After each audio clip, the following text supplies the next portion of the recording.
Film की शुरुआत एक प्रयोगशाला से होती है जहां कुछ गुप्त एजेंट शैडो नामक एक हेजहॉग पर बारीकी से नजर रख रहे हैं। शैडो जो अब एक समझौता करने वाली स्थिति में है, निगरानी में है। शैडो जो अब स्वर्गीय एकांत और बेहोशी की स्थिति में है, तुरंत होश में आने लगा। इसने अन्य एजेंटों को सचेत किया जिन्होंने तेजी से अपने हथियार इकट्ठा किए और हमला करने के लिए तैयार हो गए। उस पल शैडो को होश आ गया और उसने अपनी पूरी हेजहॉग क्षमता का उपयोग करते हुए अपनी ट्यूब से मुक्त होकर एक अलग आभा के साथ बाहर निकल गया। जापानी जेल में क्रायोनीन में कई साल बिताने के बाद शैडो ने तुरंत हमला किया, एक को छोड़कर सभी को कुछ समय के लिए खत्म कर दिया। भागने के लिए अपनी हेजहॉग गति का उपयोग करने से पहले वह पहले के 2 एजेंटों को मार देता है। फिर दृश्य हेजहॉग पर स्थानांतरित हो जाता है जो दौड़ के लिए तैयार होने के दौरान बातचीत कर रहा होता है। नकल की राय है कि परिवार के सिंहासन का दावा करना उसका भाग्य है। चैंपियन सोनिक इसे एक मजाक के रूप में खारिज करता है और तुरंत दौड़ के लिए तैयार हो जाता है। उनकी दौड़ के दौरान सोनिक अति आत्मविश्वास में दिखाई दिया, यह सोचकर कि उसने मध्यम कठिनाई स्तर पर जीत हासिल की है। हालांकि ऐसा नहीं हुआ क्योंकि नकल्स और सुपरसोनिक ने जीत हासिल कर ली। सोनिक ने उसे पीछे छोड़ दिया जिससे वह धूल में मिल गया। तुरंत सोनिक अब पूरी सोनिक गति से उनका पीछा करता है, लेकिन दुर्भाग्य से वह पहले ही देर हो चुकी है। सुपरसोनिक ने उसका मजाक उड़ाया, लेकिन उसे जल्द ही एहसास हो गया कि यह सिर्फ एक विकर्षण था। वह वापस घर भागा और पहुंचने पर उसे पता चला कि यह वास्तव में सिर्फ एक विकर्षण था, बस उसके लिए एक पार्टी आयोजित करने के लिए, ताकि वे काम पूरा होने के तुरंत बाद उसका सम्मान कर सके। उसने टॉम को विशेष रूप से उसे मनाने के लिए एक पार्टी आयोजित करने के लिए आभार व्यक्त किया। फिर दोनों भूमिगत हो गए जहां हमें सोनिक का पुराना पिंजरा मिला। फिर हमें एक पेंटिंग मिली जिसके बारे में सोनिक ने हमें बताया कि उसने पृथ्वी पर अपनी पहली रात के दौरान इसे बनाया था, अपनी उत्पत्ति को याद रखने के तरीके के रूप में। शैडो में लौटते हुए वह टोक्यो पहुंचा जहां उसे एहसास हुआ कि अब 2024 हो चुका है और वह 50 वर्षों से फंसा हुआ था। तभी उसे फिर से बंद करने के लिए और मशीनें आ गईं। इस बीच सोनिक और उसके साथी हेजहॉग जश्न मनाते रहे और मौज मस्ती करते रहे, लेकिन उनकी खुशी ज्यादा देर तक नहीं टिक पाई क्योंकि कुछ संघीय एजेंट अपने नेता रेक्टर रॉकवेल के साथ वहां पहुंचे। उन्होंने उन्हें खतरे और समस्याओं के बारे में बताया। उसने यह भी अनुरोध किया कि वे इस मुद्दे को सुलझाने में उसकी टीम में शामिल हों। हेजहॉग्स मदद करने के लिए सहमत हो जाते हैं और तुरंत वे टोक्यो भाग जाते हैं। कुछ ही देर बाद वे अपने गंतव्य पर पहुंच जाते हैं और विमान से कूदने की तैयारी करते हैं। सस्ती उड़ान और भोजन सेवा की कमी के बारे में निर्देशक रॉकवेल से उनकी शिकायतों के बावजूद वे सुरक्षित रूप से उतरने में कामयाब रहे। उन्होंने गोता लगाया और सुरक्षित रूप से उतर गए, लेकिन तीनों टोक्यो के एक बार के खूबसूरत शहर की गंदगी देखकर हैरान रह गए। बाद में एक वाहन उनकी ओर उड़ता हुआ आया जिसे नकल ने आसानी से पकड़ लिया। शैडो ने खुद को प्रकट किया। सोनिक के साथ अपनी आश्चर्यजनक समानता से सुपरसोनिक को चौंका दिया। सोनिक ने फिर शैडो के साथ बातचीत शुरू की, उसकी उपस्थिति और उनके बीच समानताओं को समझने का प्रयास किया। शैडो ने उसे बताया कि वे दोस्त हैं। चर्चा करने के लिए कुछ भी नहीं था। उसने सबूत के तौर पर हेलीकॉप्टर से छलांग लगाने के अपने अवलोकन का हवाला दिया। इसका मतलब है कि वह या तो अपने विरोधी के साथ सहयोग कर रहा है या उसकी ओर से काम कर रहा है। नकल इस व्यवस्था के लिए अनुकूल नहीं है, इसलिए वह हमले की आशंका में तेजी से शैडो की ओर बढ़ता है। शैडो ने तुरंत उसका सामना किया, जिससे सुपरसोनिक उसकी शक्ति से बहुत प्रभावित हुआ। फिर तीनों हेजहॉग ने उस पर हमला करने का फैसला किया, लेकिन यह केवल एक और गलती थी क्योंकि उसने उन्हें आसानी से हरा दिया। जाने से पहले उसने तीनों हेजहॉग को उसके पीछे न आने की चेतावनी दी, एक चेतावनी जिसे सोनिक ने स्पष्ट रूप से नहीं सुना। उसने शैडो का पीछा करना शुरू कर दिया, अंततः उसे पकड़ लिया। एक संक्षिप्त लड़ाई हुई, लेकिन एक सिनेमाई मोड में शैडो ने उसे हथकड़ी लगाने से पहले बेहोश कर दिया। सोनिक और नकल्स ने सोनिक को उसकी अवस्था में पाया। वे सभी अपने गंतव्य पर पहुंचे, जहां उनकी मुलाकात कमांडर वॉल्टर्स नामक एक व्यक्ति से हुई। कमांडर वॉल्टर्स ने एक कहानी सुनाना शुरू किया। कमांडर वॉल्टर्स ने तीनों हेजहॉग को शैडो नामक हेजहॉग की उत्पत्ति के बारे में एक कहानी सुनाना शुरू किया। कहानी उस तारीख से 5050 साल पहले शुरू हुई जब एक वैज्ञानिक को एक रहस्यमयी वस्तु मिली। जब उन्होंने इसकी जांच की तो उन्हें पता चला कि इसमें बहुत सारी जानकारी है। यह एक जीवन था। उन्होंने आगे कहा कि शैडो पावर कैओस की ऊर्जा किसी भी जीवित प्राणी से परे है। जिन वैज्ञानिकों ने उसकी खोज की है उनका मानना है कि यह शक्ति मानवता के लिए एक नए युग का सूत्रपात करेगी। हालांकि एक भयानक दुर्घटना ने शैडो पावर्स के खतरे को उजागर किया, जिसके परिणाम स्वरूप प्रयोगशाला नष्ट हो गई। कई लोगों की जान चली गई और परियोजना के नेता को गिरफ्तार कर लिया गया। हालांकि इन सब के बाद शैडो को सालों तक एक जापानी जेल में क्रायोस्लीप में रखा जाना पड़ा। हालांकि उनका मानना है कि किसी ने उसे भागने में मदद की थी। एक लाइव शो उन्हें बाधित करता है और फिर एक ड्रोन उन पर हमला करता है। बाद में उन्हें बचाने के लिए एक व्यक्ति आता है। अंत में शैडो उन्हें बाहर जाने से पहले स्थिति से बचाने में सक्षम था। दुर्भाग्य से कमांडर वॉल्टर्स गंभीर रूप से घायल हो गए। कमांडर वॉल्टर्स ने फिर उन्हें एक चाबी सौंपी, यह समझाते हुए कि यह भगवान द्वारा बनाए गए अब तक के सबसे शक्तिशाली हथियार की चाबी है और वह इसे उन्हें दे रहे हैं। चूंकि वे ही एकमात्र ऐसे व्यक्ति थे जिन पर वह भरोसा कर सकता था, इसलिए और एजेंट जल्दी से आ गए और तुरंत कमांडर वॉल्टर्स से चाबी की तलाश शुरू कर दी। इस बीच सोनिक और उनकी टीम उस आदमी का पीछा करने लगी जिसने उन्हें ड्रोन से बचाया था। वे उसके पास पहुंचे और उससे पूछा कि उसने शैडो को क्यों छोड़ा। उसने उन्हें बताया कि वह वास्तव में शांति से आया था और डॉक्टर का इससे कोई लेना देना नहीं था। उसने उन्हें एक बड़ा ड्रोन दिया और उन्हें अपने साथ अंदर आने को कहा। उन्होंने पाया कि डॉक्टर इवो रोबोटनिक अजीब तरह से व्यवहार कर रहा था, जिससे सोनिक नक्कल्स और सुपरसोनिक उसे करीब से देखने लगे। डॉक्टर उन्हें देखकर चौंक गया और वह बहुत निराश हुआ कि उसके दाहिने हाथ के आदमी ने सोनिक को उसके निजी स्थान में लाकर उसके भरोसे का उल्लंघन किया। उसके आदमियों ने तुरंत उसे समस्या के बारे में बताया और हेजहॉग ने टीम की योजना से सहमति जताई। एक आपसी दुश्मन की मौजूदगी को देखते हुए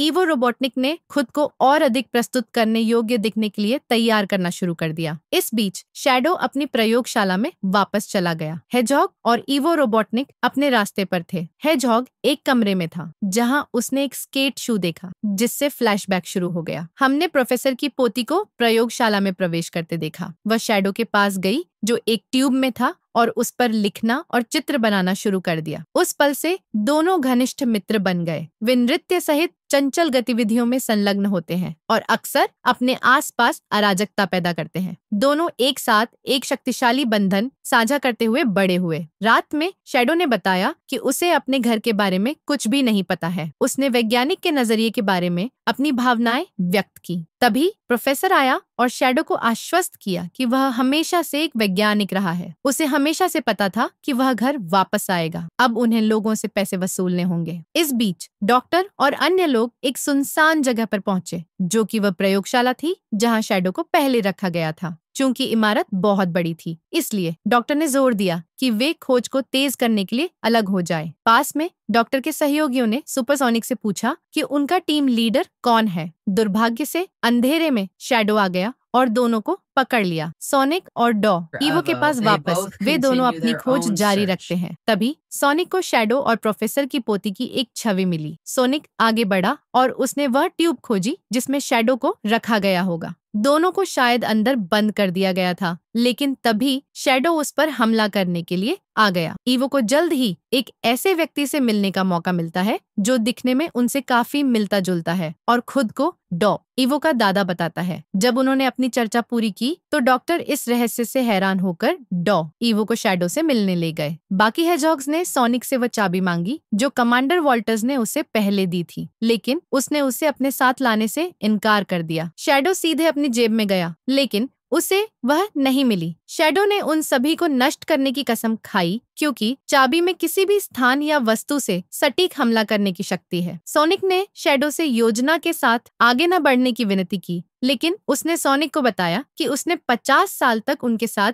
जो कुछ भी किया उसे फिर से जिया है। तभी उसने एक जालनुमा छेद खोला जिसने उसके आसपास की हर चीज को अपने अंदर समाहित कर लिया, ठीक वैसे ही जैसे उसने एक हेजहॉग को लेने की कोशिश की थी। सुपरसोनिक ने सोनिक से उसकी अंगूठी लाने के लिए कहा, जिसका इस्तेमाल उन्होंने अंततः एक पोर्टल खोलने के लिए किया। इस बीच इवो रोबोटनिक और उसके दादा एक दूसरे के साथ घुलते मिलते रहे ताकि वे जो कुछ भी चूक गए थे उसे पूरा कर सकें। जब इवो युवा थे तब सोनिक और उनके साथी घर पहुंचे। टॉम और मैट की सहायता से उन्होंने शैडो की योजनाओं को विफल करने की योजना बनाई। फिर उन्होंने लंदन की यात्रा करने की तैयारी। शैडो एक प्रोफेसर के साथ अब लंदन पहुंच चुका है, जबकि डॉक्टरों ने हथियार की दूसरी चाबी वापस लाने का फैसला किया है। इस बीच सोनिक, सुपरसोनिक और नकल्स पहुंचे और खुद को तैनात किया। सुपरसोनिक ने उन्हें एक अलग भूमिका में रखा, जबकि टॉम ने इमारत में अपने सिर को छिपाने के लिए खुद को बदलने के लिए अत्यधिक विकसित तकनीक का उपयोग किया। अपने गंतव्य पर पहुंचने पर उन्हें पता चलता है कि इमारत को बंद कर दिया गया है। मैटी ने अब राहेल को अधिकारी पर चिल्लाने के लिए कहा, जिससे उन्हें इमारत में प्रवेश मिल गया। वे डेटा से भरे एकांत क्षेत्र में प्रवेश करते हैं। उन्होंने एक फ्लैश ड्राइव डाली, जिसने अंततः सुपरसोनिक को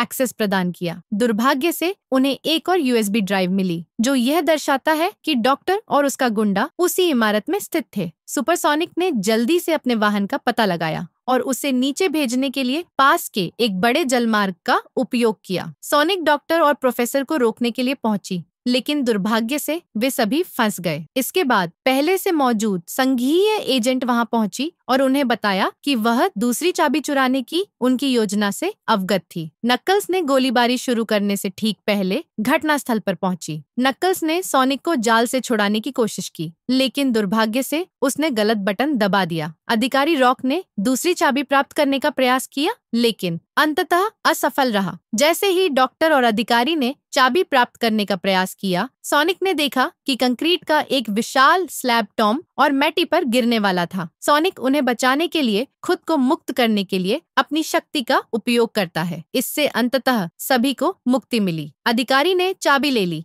लेकिन रास्ते में उसका सामना कमांडर वॉल्टर्स से हुआ, जिसने चाबी की मांग की। अनजाने में उसने कमांडर वॉल्टर्स को चाबी सौंप दी, जो कि भेष में टॉम निकला, जैसा कि उसने योजना बनाई थी। जैसे ही वह भागा, शैडो आया और उसे एक घातक झटका दिया। हालांकि जैसे ही भेष बदला, शैडो को एहसास हुआ कि वह इच्छित लक्ष्य नहीं था और उसने गलती की थी। तभी सोनिक आया और टॉम को गंभीर हालत में पाया। जैसे ही टॉम रोने लगा, शैडो को अपने सबसे अच्छे दोस्त के साथ अपने अंतिम क्षणों की याद आ गई। जाने से पहले शैडो प्रोफेसर के साथ अपने हथियार को बाहर निकालने के लिए मशीन में घुस गया। पास में डॉक्टर के दाहिने हाथ के आदमी ने उसे अपने दादा पर भरोसा न करने के बारे में सूचित करने के लिए बुलाया, लेकिन ईवो ने योजना के लिए तैयार होकर आकाश में अपना हथियार लॉन्च करने के तुरंत बाद उसे अनदेखा कर दिया। सोनिक और उसकी टीम के पास लौटकर उन्होंने टॉम को तेजी से अस्पताल पहुंचाया। इस कार्रवाई के बाद सोनिक और नकल्स के बीच विवाद शुरू हो गया। सोनिक मास्टर एमराल्ड के स्थान का पता लगाने के लिए उत्सुक है, लेकिन नकल्स को लगता है कि सोनिक ऐसे निर्णय लेने की सही स्थिति में नहीं है। फिर दृश्य मास्टर एमराल्ड का उपयोग करके इसे तुरंत चलाने वाले व्यक्ति पर स्थानांतरित हो गया। सोनिक मास्टर एमराल्ड को उपयोग किए जाने से पहले उसे लेने के लिए पहुंचा। जैसे ही सोनिक शैडो में लौटा, हमें उस रात प्रयोगशाला में घटित घटनाओं का फ्लैशबैक दिखाया गया। जिस प्रयोगशाला में उसे रखा गया था, उसमें किसी एजेंट ने घुसपैठ की थी। इसलिए जैसे ही वे भागे, एक अधिकारी ने उन्हें गोली मारने की कोशिश की, लेकिन दूसरे ने उसे रोक दिया, जिसके कारण अंततः अधिकारी ने गोली चला दी, जिससे ट्यूब फट गई। दुर्भाग्य से विस्फोट ने मारिया को मार डाला, जो शैडो की सबसे अच्छी दोस्त थी। शैडो के गुस्से ने उसे अपनी शक्ति को उजागर करने के लिए प्रेरित किया। जैसे ही वे पृथ्वी के चेहरे से पृथ्वी को मिटाने की अपनी योजना के साथ आगे बढ़े, सोनिक पूरी गति से आया और शैडो पर हमला किया। जैसे ही वे उतरे, शैडो ने सोनिक पर हमला किया, जिससे हम उसे करीब से देख पाए। जैसे ही सोनिक उन्हें पकड़ने के लिए दौड़ा, एक बड़ा विस्फोट हुआ, जिससे वे तुरंत बदल गए। लड़ते लड़ते एक गंभीर लड़ाई शुरू हो गई। इस बीच ईवो और प्रोफेसर के बीच लड़ाई छिड़ गई, जिसमें डॉक्टर अब उनकी योजनाओं का समर्थन करने के लिए तैयार नहीं थे। सोनिक के पास लौटकर शैडो उसके साथ युद्ध में शामिल होता है, अंततः उसे हरा देता है। शैडो सोनिक के अपने दोस्त को व्यक्तिगत प्रतिशोध के कारण त्यागने के निर्णय पर सवाल उठाता है। जैसे ही शैडो टॉम का नाम लेने वाला था, सोनिक ने उसके चेहरे पर वार किया। वह शैडो को तब तक पीटता रहा जब तक वह जीत के कगार पर नहीं पहुंच गया। अंतिम वार करते हुए उसे टॉम द्वारा कहे गए शब्द याद आ गए, जो थे, अपने दर्द को अपने आप को बदलने मत दो। तुरंत उसे समझ में आ गया कि यह वह नहीं था जो वह वास्तव में था। फिर उसने शैडो को दिलासा दिया, यह जानते हुए कि मारिया भले ही चली गई हो, लेकिन उसके लिए उसका प्यार हमेशा बना रहेगा। तभी दोनों ने मिलकर पृथ्वी की ओर आने वाले किसी भी खतरे या खतरे को नष्ट करने का फैसला किया। इस बीच प्रोफेसर ने डॉक्टर को सफलतापूर्वक हरा दिया, जिससे वह अंतरिक्ष यान से बाहर निकल गया। ठीक उसी समय जब वह जश्न मनाने वाला था, डॉ ईवो पहुंचे और तेजी से उसे खत्म कर दिया। सोनिक और शैडो ने तुरंत पृथ्वी की ओर तोप के प्रक्षेप वक्र को रोकने के लिए अंतरिक्ष में कदम रखा, जबकि डॉ ईवो और सुपरसोनिक पृथ्वी को बचाने के लिए आगे बढ़े। दुर्भाग्य से सोनिक बेहोश हो गया। हालांकि एक नया मुद्दा सामने आता है, जहाज फटने की कगार पर है, ऐसी स्थिति जो पृथ्वी के लिए विनाशकारी परिणाम ला सकती है। ऐसा होने से रोकने के लिए शैडो जहाज को दूसरी दिशा में धकेलने के लिए निकल पड़ा, जबकि डॉ ईवो ने आत्म बलिदान का फैसला किया। नकल ने सोनिक और सुपरसोनिक दोनों को बचाने के लिए अंगूठी का इस्तेमाल किया, और जब वे सुरक्षित रूप से उतरे तो सोनिक ने अपने की के लिए माफी मांगी। कुछ दिनों बाद टॉम ठीक हो गया। घटना की पुनरावृत्ति के बाद तीनों ने अपनी दौड़ शुरू करने के लिए निकल पड़े। फिर फिल्म समाप्त हो गई। इसके बाद सोनिक और डॉ ईवो को जहाज छोड़ने के लिए मजबूर होना पड़ा। जारी रहेगा इस तरह के और रिकैप के लिए सदस्यता लें। देखने के लिए धन्यवाद और अलविदा।